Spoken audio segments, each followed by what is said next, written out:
मंत्रा classes के online platform पर आप सभी विद्यार्थियों का स्वागत है। जैसा कि हम सभी जानते हैं 10 तारीख को जय बोर्ड की 8वीं की परीक्षा प्रस्तावित है। तो कुछ महत्वपूर्ण प्रश्न देखेंगे हम प्रीवियस ईयर का जो 2023 में पूछे गए थे, है ना। तो आज हम लोग विज्ञान विषय का देखते हैं। तो पहला प्रश्न है, गेहूँ की रस्ट किसके कारण होती है? तो इसका सही आंसर है कवक। नींबू में कैंकर रोग किस कारण से होती है? तो जीवाणु कारण से। भिंडी की पीत रोग जो होती है किस कारण से होती है? तो विषाणु कारण से। और मलेरिया जो होती है वो किसके कारण से होती है? तो प्रोटोजोआ कारण से होती है ना। तो इसका सारा क्वेश्चन देखना है इसमें।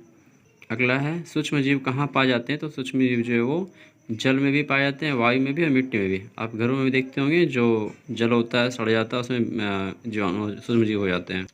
अगला है, जीवाणु एवं कवकों के द्वारा अपघटित होने वाला पदार्थ कहलाता है? तो जीव जैव निम्नीकरण कहलाता है ना, जैव निम्नीकरण कहलाता है। अगला है, सोडियम को किस में डुबो कर रखा जाता है? तो वो मिट्टी के तेल में। सोडियम को जो है मिट्टी के तेल में डुबा कर रखा जाता है ना। किसी पदार्थ के दहन का सहायक पदार्थ है? तो वह ऑक्सीजन है ना। ऑक्सीजन के बिना जो है आग नहीं जल सकती है। अगला है, बर्फ़ पर चलने पर आप फिसल जाएंगे, क्यों? क्योंकि घर्षण कम हो जाता है, इसलिए बर्फ़ पर चलने पर फिसल सकते हैं।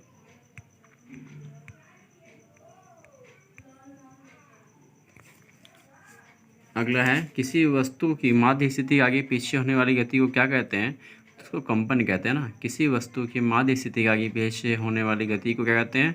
कंपन। अगला है, किस प्रक्रिया के कारण श्वेत प्रकाश 7 रंगों में विभक्त हो जाती है? तो वह विक्षेपण प्रक्रिया। विक्षेपण प्रक्रिया के कारण जो है श्वेत प्रकाश 7 रंगों में विभक्त हो जाती है। अगला है, सामान्य नेत्र द्वारा पढ़ने के लिए सर्वाधिक सुविधाजनक दूरी लगभग कितनी होती है? तो वह 25 सेंटीमीटर। अगला है, किस कारण पृथ्वी के अंदर मृत पेड़ पौधे कोयले में बदल जाते हैं? तो वह उच्च दाब के कारण, यानी 3 नंबर ऑप्शन हो जाएगा 1 और 2। अगला है, कोक किसका शुद्ध रूप है? तो कोक जो कार्बन का शुद्ध रूप होता है। अगला है, मृदा अपरदन को रोकने में सहायक है? तो वह है वृक्ष। उसकी जड़ जो है वो मिट्टी को जकड़े रखती है, जिस वजह से मृदा अपरदन कम हो जाता है। अगला है, कागज को कितने बार पुनःचक्रण संभव है? तो वह 5 से 7 बार कागज का पुनःचक्रण हो सकता है। अगला है, वायु में नाइट्रोजन कितना % होता है? तो वह 78%।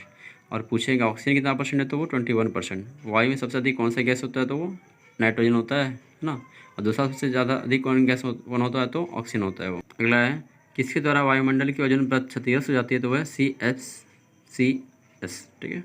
अगला है, जरायु जंतु कौन से हैं? तो याद रखिएगा जरायु जंतु में गाय, कुत्ता, बिल्ली, इनमें सभी सारा हो जाएगा। अगला है, रेशम कीट का जीवन चक्र किस प्रकार का होता है? तो ये देख रहे हैं इनमें सभी होगा। कोकून भी होता है, प्यूपा भी होता है और वो वयस्क भी होते हैं, है ना। तो इनमें से सभी 4 नंबर ऑप्शन। अगला है, विद्युत सेल में कितने टर्मिनल होते हैं? तो वो 2 होता है, एक ऋण और एक धनात्मक। अगला है, कौन विद्युत धारा के प्रवाहित होने पर ही दीप्त होता है? तो वह LED। अगला है, विद्युत धारा कौन सा प्रभाव उत्पन्न करती है? तो वो चुंबक के प्रभाव, है ना। सबसे मजबूत रेशा कौन है? तो नायलॉन होता है। नायलॉन सबसे मजबूत रेशा है ना। प्लास्टिक जो आग का विरोध कर सकता है? तो वह है मेलामाइन। पॉलिस्टर की सामान्य किस्म क्या होती है? तो वह टेरिलिन।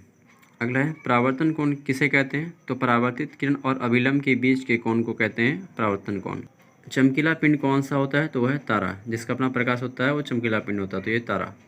अगला है, मानव कान की सर्वथा परास क्या है? तो वो 20 HZ से 20,000 HZ तक होती है मानव कान की सर्वथा परास। अगला, ध्वनि की प्रबलता की माप की जाती है किसमें? तो वो डेसिबल में की जाती है। प्राकृतिक आवास का वन्य प्राणी संरक्षण किया जाता है? तो इसमें क्या हो जाएगा? अभयारण्य। इसमें तीनों हो जाएगा, इनमें सभी। भारत में राष्ट्रीय उद्यान की कुल संख्या क्या है? तो वर्तमान में 106 है ना। काला सोना किसे कहते हैं? तो वो पेट्रोलियम को। क्वेश्चन है, काला सोना किसे कहा जाता है? तो वो पेट्रोलियम को। अगला है, चट्टानों पर चढ़ने तो रस्से बनाए जाते हैं? तो वो पैराशूट तो नायलॉन में। पैराशूट बनाने में भी तो नायलॉन का ही उपयोग किया जाता है, ठीक है। चट्टानों पर चढ़ने तो रस्से बनाने व पैराशूट बनाने में नायलॉन का उपयोग होता है। एक ईंधन नहीं है, तो इसमें हो जाएगा मृदा। ईंधन मतलब क्या? जिसमें हम लोग खाना बनाते हैं या ऊर्जा के लिए उपयोग करते हैं, तो वो हो जाता है क्या? आपका LPG, CNG, बायोगैस, ये सब ईंधन है। और मृदा मतलब मिट्टी, ईंधन नहीं है। अब बोला है, निम्नलिखित में से कौन सा घोल विद्युत का सुचालक है? तो वो है नींबू का रस, है ना, वो विद्युत का सुचालक है। अगला है, कौन सी गैस अत्यंत विषैली है? तो वो कार्बन मोनोऑक्साइड सबसे विषैली गैस। सबसे छोटी क्या कोशिका कौन है? तो माइक्रोप्लाज्मा सबसे छोटी कोशिका है। यीस्ट का उपयोग किसके उत्पादन में किया जाता है? तो अल्कोहल के उत्पादन में यीस्ट का उपयोग होता है।